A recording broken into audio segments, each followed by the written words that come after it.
Masyado kasi ako nasaktan eh. Na kahit na magbago pa yung isip mo ngayon, alam ko naman na hindi tayo liligaya. Kasi alam ko sa sarili ko, nauli na rin ang lahat.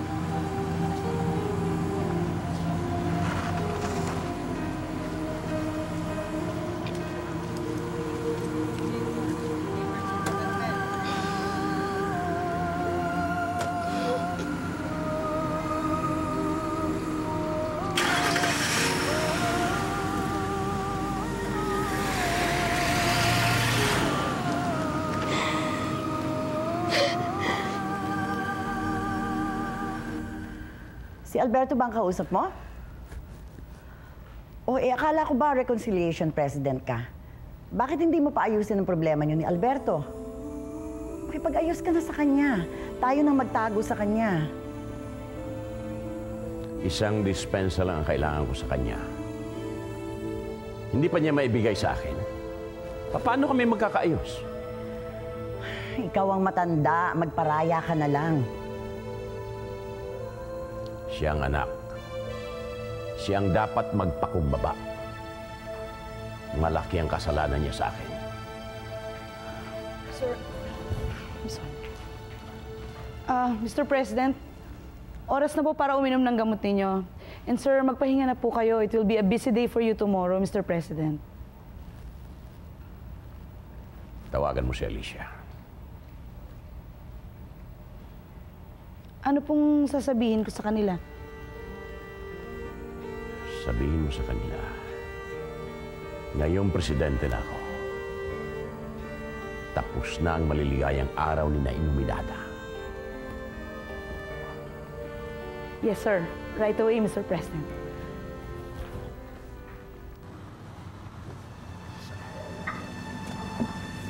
Si Rosa Camila. Ma? Anak? Ano naman nangyayari dito? Sinalakay kami ng mga tauhan ni Alberto. Gusto yata ipapatay tayong lahat. Mabuti lang may protection tayo sa NBI. May nahuli na kami mga tao ni Alberto. Pinaimbestigahan na namin. Anak, sandali. Kayo. Ikaw, kumusta ka na? Nag-usap na kayo ni Carlito? Ma, ayaw niya na makinig sa akin eh. Pupunta na daw siya ng Australia at doon na daw siya maninirahan. Sinabi mo ba sa kanya yung gusto mo mangyari? Ayaw niya nang makinig eh. Siguro itutuloy na lang namin ni Rafael yung kasal. Hello? Sigurado ka? Totoo ba yung sinasabi mo? O sige, papunta na ako dyan. Tatawagan ko na lang si Cruz dahil mas malapit siya dyan. Okay. Tatagpuan na ang hideout ni Alberto, ni Pampilo. Alberto, may nakatiktik na siya dyan. Umalis na ka riyan. Sige.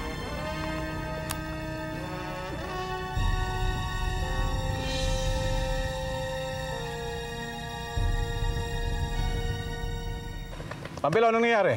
Agent Chavez, wala nang tao sa loob. Nakapusit na. Ano? Paano nangyari yun? Sino nag-tip? Agent Braganza. Ano? Saan? Kailan? Sinasabi ko na nga ba, samahan ko na sila eh. Ang putya naman oh. O sige. Sir, yung mga tao ni Alberto, pati na rin yung mga escort, naambos lahat, patay. Lahat? Bakit ganon? Bakit pati mga hinuli nila pinatay kung mga ambos din lang?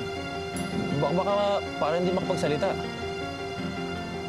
Kung hindi tayo nating Brenny Cruz, dapat nahuli tayo ngayon.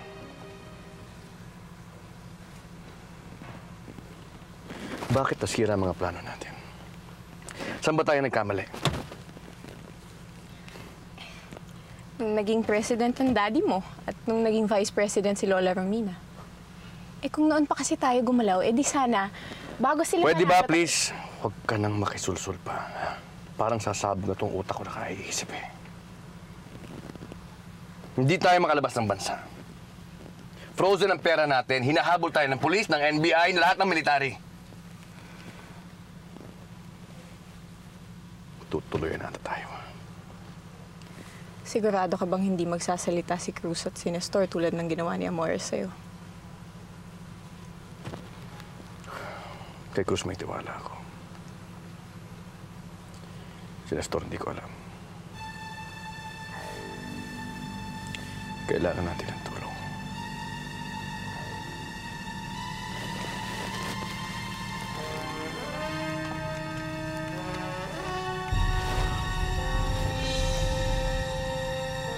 Mami.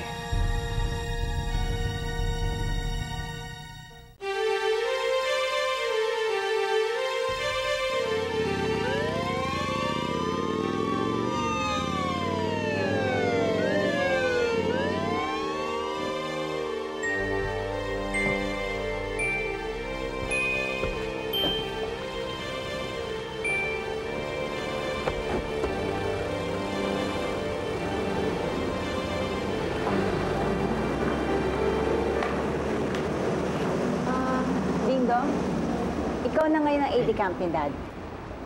Salamat po, Mami. O, di ba?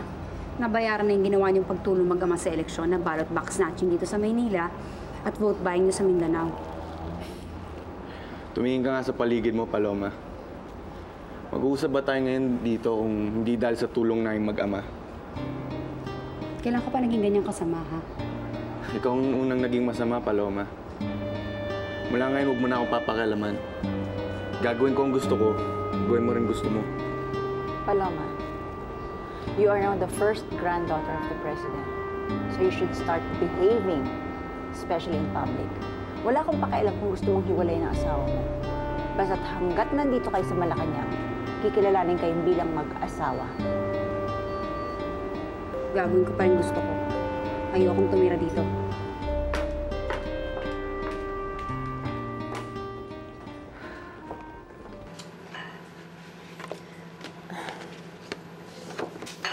Amanda, walang mangyayaring meeting.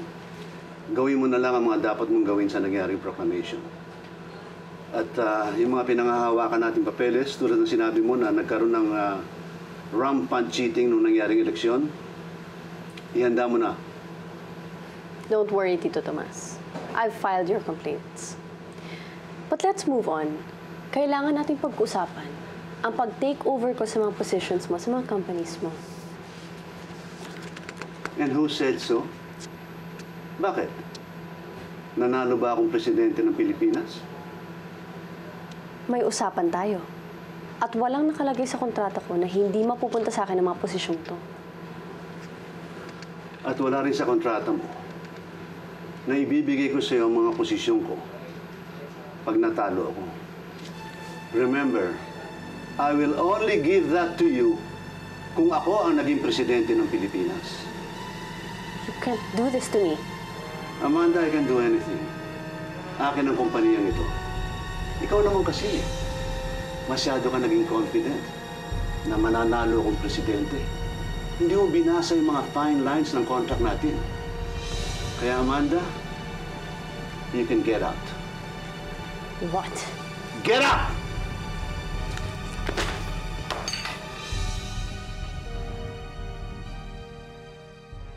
Charlie, huwag kang bad boy, ha? Pasukat ka na roon, ikaw na lang hinihintay, ha? No, I don't want. Sige na, Charlie. Later we'll go to the mall, ha? No! Bakit? Ayaw bang magpasukat sa akin ng little boy? It's not my daddy. I want my dad to marry my mom. Pagpasensya mo na tong bata. Kasi mahal talaga nito yung ama niya. Hindi sila nagkatuluyan? Inagaw niya si mommy, si daddy. Tama na, tama na. Mamaya lang siya magpapasukat, ha? Okay.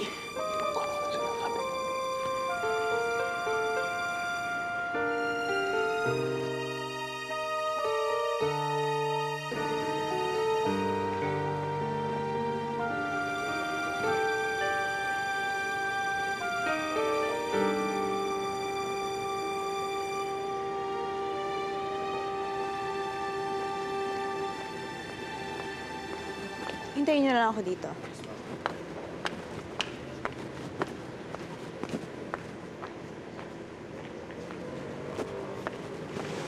What do you think you're doing, ha? Diyos ko, aalis ka ng bahay. Wala ka man lang kasamang security? Eh kung hindi ka naman magpapaalam sa tao nung tulad ng ginawa mong entrada, wala kang pumapansin sa akin, eh. Carlito, Iba ka na ngayon. You're an easy prey. Lalo na ngayon, di pa nahuhuli si Phoebe at si Alberto. Alam mong parehong galit sa pamilya natin yun. Oh, so what do you want? Pinapatawag ka ni Lola. Ando naman ako kanina sa bahay. Wala naman siya. Hindi mo siya nagsabi kung saan siya pupunta. Well, balak niya kasing magkaroon ng isang victory party. Ngayon, kung itutuloy mo yung balak mo sa pagpunta sa Australia, balak niya, tuloy na rin dun yung despedida mo. O sige, text niya lang ako at kung kailan. At sabihin mo naman kay Lola na gusto ko makapag-isa. Fine. But at least, bring a security with you. Paano ako makapag-isa, Guada, kung may nakabund pa rin sa akin? Cargo ko pa yun pag nakidnap ako. Kaya sabi naman kay Lola na gusto ko lang makapag-isa at hindi naman ako gagawa ng skandalo eh. Dahil vice presidente na rin siya, pero layuan niyo lang ako lahat.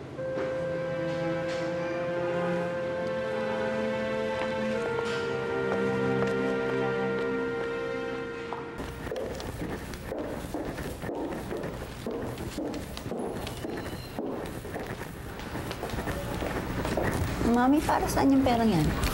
Kailangan ni Alberto ang tulong ko. E paano kung gamitin yung perang yan laban sa atin? Tumigil ka nga. Tapos na ang eleksyon. Panalo ng daddy mo. Napapayag yun ako sa kalokohang huliin siya. So pabayaan niyo kung tulungan siya ngayon. Kausapin na lang natin si daddy tungkol kay Alberto. Yun naman talagang plano natin eh. Nag-usap na kami at nag-usap na rin sila. Walang balikang mangyayari sa dalawa. So kung gusto mong kumapi sa daddy mo, pabayaan mo kung kampihan ng anak ko.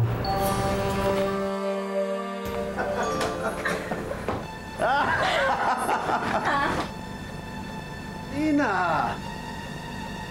Tomas? Labas! Tomas? Labas, sabi! What do you mean? Ibig ko sabihin, lumabas ka at gagamitin namin ito! Huwag mo naman akong bastusin sa sarili kong pamamahay. Labas ka ba o hindi? Ano ba gusto mong gawin ko? Kalag ka rin kitang palabas? Please, Tomas. Sandali lang, ha? Labas! Labas! Tomas, please! Sabi! Ako lang hiya mo. Doon ka sa labas! Tomas, please! Labas! Labas! Ako lang hiya mo. Doon ka sa labas! Ayaw ka talaga. Hindi ko pipirmahan yan. Fine. Maghiwalay na lang tayo ng tahimik at walang legalities. Pag ginawa mo yan... Sige, ano gagawin mo sa amin ng anak mo, ha? Pag hiniwalayan kita? Ano mo, duwag ka, sumama ka na lang kay Alberto.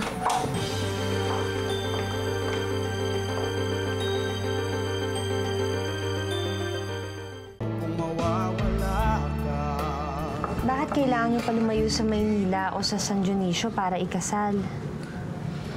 Para makaiwas sa press people. Baka kasi isipin nila ginagamit ko pa yung pagiging anak ko ng presidente ng Pilipinas. Abay pa rin ba ako? Siyempre naman ate, no?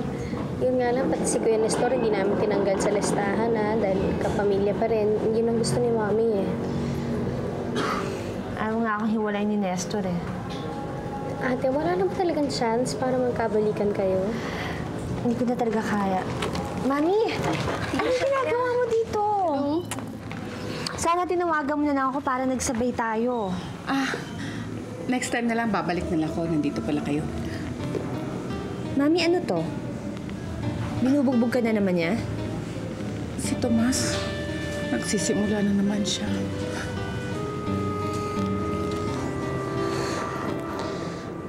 Ang tigas naman ang ulo mo. Sinabi ko na sa'yo, hindi na nagpupunta dito yung asawa mo. Kahit sinong taong tanungin mo dito. Pinagtataguan niyo akong asawa ko eh. Nestor, ikakasal na kami ni Rosa Camila. Kaya nga eh. Kaya nga dapat tigilan mo na asawa ko eh. Wala kaming kaugnayan ng asawa mo. Kaya wala kang mahuhuli sa amin. Dapat! Dahil pag nahuli kita, papatayin kita! Tawag niyo nga ako. Wala na kayo madadaan ng papalabas ng bansa. Mapa-aeroplano man o mapabarko. Lahat ng kontak ko sa ibang bansa ay nakatulungan. Pati yan si Amanda. Ikaw na lang at saka si Mami kakampi namin, Cruz. Alberto, mabuti pa eh. maglaylo na muna kayo ni KB. Yun naman talaga ang balak namin gawin. Matapos lang ang mga plano mo. May plano na naman kayo? Alberto, lahat ng sumisip-sip kay Presidente Montemayor, hinahanting ka. Isa na lang. Sayang eh. Nag-umpisa ang kamalasan ko nung nalo yan si Presidente Montemayor na yan. Pati yung bala kong ilabas lahat ng alam ko tungkol sa kanya. Dahil walang maglalabas nito. Pwede bang hindi na muna ako sumama sa plano nyo? Masyado na rin kasi ako pinag-iinitan eh. Mabuti pa. Ikaw na lang ang point man. Tagatawag ng tauhan. Huwag mo lang sana akong Tatay Doreen Cruz. Kailan ba yan? Doon sa sinasabi mong victory party ni Vice President Romina Salgado. Mas madami kasi kami magagantihan doon. Gaano ba kasi kaimportante yung kausap ni Daddy at ayaw niyo akong papasukin? I'm sorry, Ernestina, but it's the President's order. Well, I am the President's daughter. We know that, Ernestina. But we also know for a fact that your father is the President of the Philippines. Sino ba naman kasi talaga yung kausap ni Daddy? Bakit ayaw niyo akong papasukin? Si Rosa Camila? Si Alicia? We can assure you it's neither of the two, right? Eh, sino kasi yan? Bakit ayaw niyo akong papasukin? Utos ng Presidente. Daddy, I just want your love back. Please. Nagsisisi na po ako sa lahat ng mga nagawa ko sa inyo. Sana mapatawad niyo ako. Nagsiselos na talaga ako kay Ernestina at saka kay Rosa Papina. Sana mapatawad niyo po ako. Amanda.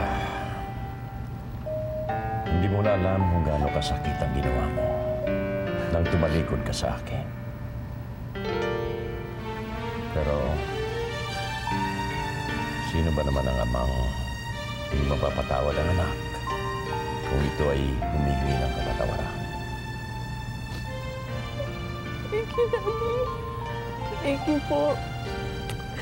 Thank you po, Dad. Pwede na po ako bumalik ng Amerika ngayon.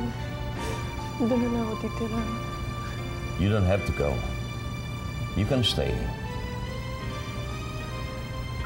You can work for me again. Thank you, Dad. Pero hindi na. Ayoko po magulo sa pamilya ninyo. Besides, hindi ito maiintindihan ni Ernestina. Ako ang magpapaintindi sa kanila. Diego, sino tinatago mong Sir, I'm sorry, but... What did I tell you? I am a president for reconciliation. My prodigal daughter is back. And I'm taking her back into my fold.